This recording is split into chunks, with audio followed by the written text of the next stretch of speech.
Hello everyone, this is Crota giving you a shoutcast between ArgOs Zenith and Hypdub Zenith here on Lost Temple. This replay is sponsored by lucomputers.com. Go ahead and check out their website. On the top right hand corner there are computers that are tested for StarCraft 2. Now a special shout out to Zenith for giving me this replay. Their team manager contacted me, one of their players contacted me and said that this particular game may be fairly interesting. I tried to look through the first 5 minutes, tried to make sure that it was actually a fairly interesting game before I decided to cast it. A lot of people claiming to be higher level players sometimes send me replays, but this one actually looks legitimate, so hopefully this is going to be good. So you already see ArgOs Zenith opening up with a very early extractor, and since I already know what's going to be happening, this is actually a double extractor trick. So now you can see him getting that 12/10 food, and now you're going to see him being able to harvest much more quickly in just a moment.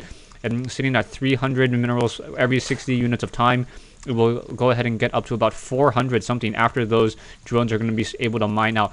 Back over here, you see Hypdub now training an SCV and now getting a refinery before getting a barracks. So already very, very interesting strategies. Drone coming in, trying to delay the placement of that barracks, doing a very, very good job. A second SCV coming off the line in order to try to push back and try to harass this drone right here. This drone really wants to just sit in this position here and delay the possible barracks for as long as possible. There we go. So now that barracks and that tech is a little bit later. Back over here, you're going to see ArgOs Zenith now sitting on 14 drones compared to 13 and continuing to macro up as best as possible. Over here you see SCVs training and already getting 3 SCVs on gas. So this particular matchup, we're going to see a very, very early, very, very fast tech to factory. That's the only reason why a Terran player would ever really want to get that early of a gas. Perhaps Reapers, but with the delay of this barracks, it is going to be a very, very fast factory after this barracks gets placed down. Back over here, you see ArgOs Zenith now sending 2-3 drones over towards this extractor here, and now going to be trying to mine out as quickly as possible, trying to get as much gas, and now getting this spawning pool as well. Should be training up a queen in just a moment, as this SCV now coming in to getting a little bit of sight. And now already just simply 2.5 minutes into this game, you see this factory now being laid down. So this factory already being laid down is going to open up for some very, very interesting Hellion play. Also, what I is going to see is you're going to see a tech lab swap in just a moment. This tech lab is just a little bit late, so there's going to be a little bit of delay between when the factory will be able to come down. Perhaps you want to get that supply depot first. Yeah, looks like he was supply locked, so now getting that tech lab finally. You're going to see this factory lift up and get some Infernal Pre-Igniters and some Hellions in just a moment. ArgOs Zenith already knows a lot of what's happening inside his opponent's base, already saw the factory going down. So as a proper Zerg counter, you cannot rely on Zerglings. You will have to go Roaches. You can either go Roaches or you can try to quickly go for a 3 Queen build, as those Queens are not light units. They do, in fact, only take I believe 8 damage as opposed to the full 14 or 24 damage if the Infernal Pre-Igniter is being researched. You already see the Infernal Pre-Igniter being researched, and now Hellions being trained up. Back over here, Orbital Command only running off of 1 gas and 1 refinery over here. So after that initial early gas, does not get a second gas until much later in the game. Already about 4 minutes into this game already. 1 Zergling sitting outside this front door. Also another activating this Zelnaga Watchtower, and ArgOs Zenith keeping track of any perhaps drops or any sneaky play by leaving this Overlord in the back of the base.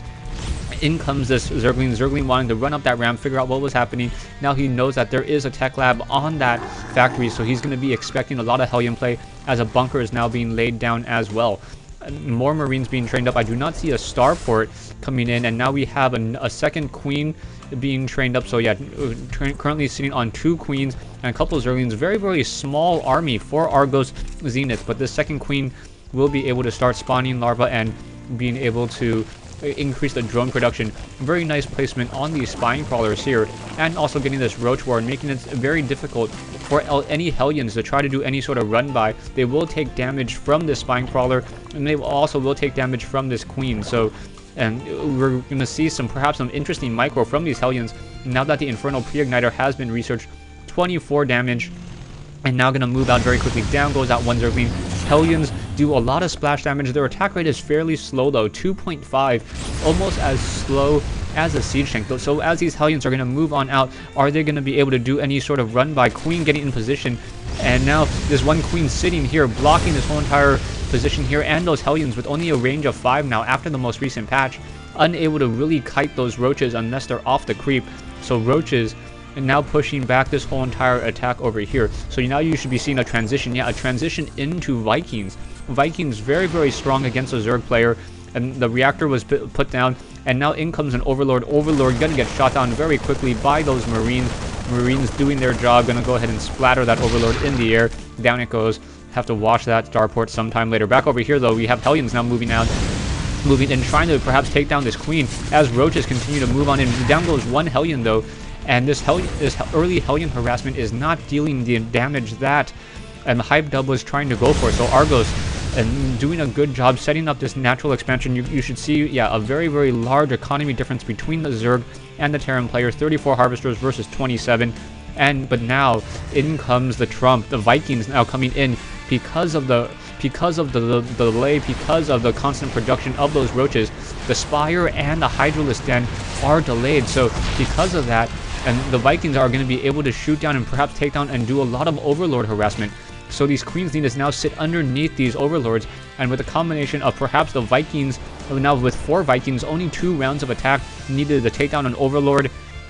And now you should probably see ArgOs Zenith perhaps getting supply locked in just some time. Now also getting a Spire, so that Spire still still trying to be built, but it's going to take some time as these Vikings are going to be able to just shoot down these Overlords so quickly. Down goes another Overlord, and these Vikings with 28 damage versus those armored units, really just tearing apart the whole entire supply and the side control of these units. Down goes another Overlord there. You're going to quickly see it get taken down as this Queen now trying to set down an additional creep tumors. We also have an Overseer as well, so I guess the Overseer there perhaps to try to deal with any sort of Banshee harassment, but the Vikings deciding to pull back now. Siege tanks now down over here in siege mode. Hellions ready to try to handle any Zerglings that try to come by. Marines also sitting in that bunker, or will be getting into that bunker fairly early, but wow, an Overseer just trying to run head on into that base, quickly gets shot down, doesn't even have time to drop a Changeling. So really, ArgOs is really playing in the dark at this stage. He must know that there is a natural knows that there's the natural expansion over here, but really not quite sure. ArgOs Zenith, the good Zerg player, trying to out expand his opponent, realizing that if he is even in expansions against the Terran player will simply be able to just control this whole entire matchup. SCV's now healing up a couple of those Hellions, repairing those Hellions. So all of this off of only 3 production buildings, 1 starport with a reactor, 1 factory, and 1 barracks. Now that we're seeing a second base being established as well, we should probably start seeing more production buildings, and perhaps better macro play, perhaps even in getting some additional upgrades. Missile turrets already down, as we now have a couple Mutalisks in the air, 9 Mutalisks in the air. So that Mutalisk army will be able to deal a lot of harassment. Vikings only deal 20 damage against Mutalisks, not the full 28, but there is those missile turrets, and those missile turrets attack very quickly. The missile turrets, however, not going to be able to handle that swarm right there. Very nice micro, saving a very low hit point Mutalisk there, but too many Vikings coming in and doing that shoot and scoot there, and very nicely done. The Mutalisks only have a range of 3, so the Vikings with that range of 9 are able to move out and then move out and then re-lock onto that target, and those Mutalisks have to try to run to catch up, or fly to catch up. Excuse me, Mutalisks don't run. Stay tuned for part 2 of this replay between ArgOs Zenith and Hypdub here on Lost Temple.